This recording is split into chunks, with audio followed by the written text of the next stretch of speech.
What's up everyone, welcome back to Free to Be, and this week we're going to be talking about an action plan to get yourself out of debt, so let's get started.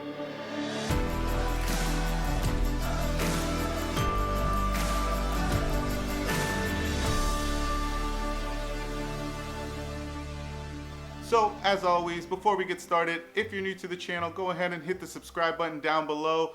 We cover financial literacy on this channel, so you're not going to want to miss any of the videos. And if you're joining us again, thanks for coming back. All right, so this week I want to go over 5 tips that'll help you create an action plan to get yourself out of debt. And it's important to do that because if you've watched my video about how to make yourself recession proof, you'll know that one of the ways to get yourself prepared for that is to lower your debt, increase your credit score, increase the amount of flexibility you have with your cash reserves, and to do that, you're gonna have to eliminate debt. So what better way than to create an action plan for yourself?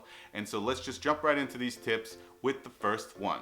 All right, well, I think it's relatively obvious. The first thing you're gonna have to do here is to gather data on yourself. You have to figure out what you owe, where you're spending your money. You have to kind of get all this information together, what your credit score is, pull your own credit report, kind of get a starting point for yourself, understand what you want to do and what you want to accomplish. That's really how you build this roadmap to this action plan, right?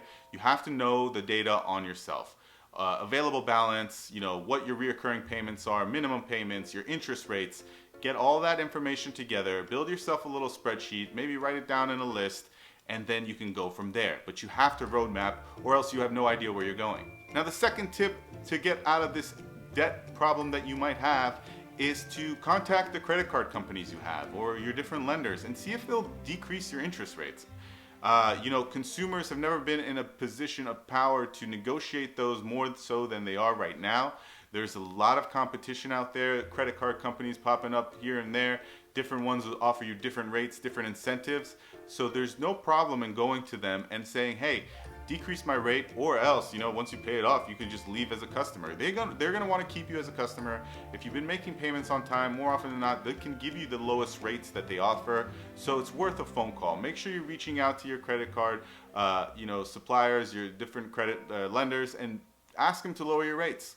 And it seems like it's something that might not work, but trust me, you'll be surprised how often it does work. I was able to decrease almost all my rates by almost 5% a piece. So make sure you're trying that out first before you knock it. All right, so the third tip, the way to get out of debt here is to make sure you're paying more than minimum payments. I mean, look, yes, I understand from time to time our money has to be put to different use, but if you are in debt, it's really important to try to pay as much as you can every month. The minimum payments are not going to do any good for you, and you're going to ultimately end up paying a lot more in interest over the course of that debt, whatever it is, right? If it's credit card debt, this is especially important because the way credit card bills are determined in terms of your minimum payment, it's going to be whatever the interest is for that month plus 1% of the outstanding balance. That's typically how that is calculated. So really, if you owe, $1,500 at 20%, you're going to pay $15, which is 1% of that, plus whatever the interest is. So imagine if you're paying $65 a month, that's really not going to be making much of a dent. You're effectively only paying $15 down every month. That's not going to do you any good. Try to pay a little bit more than the minimum if you can, and a lot more if you can. And this is just a good idea in general. It's not just the debt action plan kind of thing. Whenever you have any kind of consumer debt like that, you definitely want to pay above the minimum due.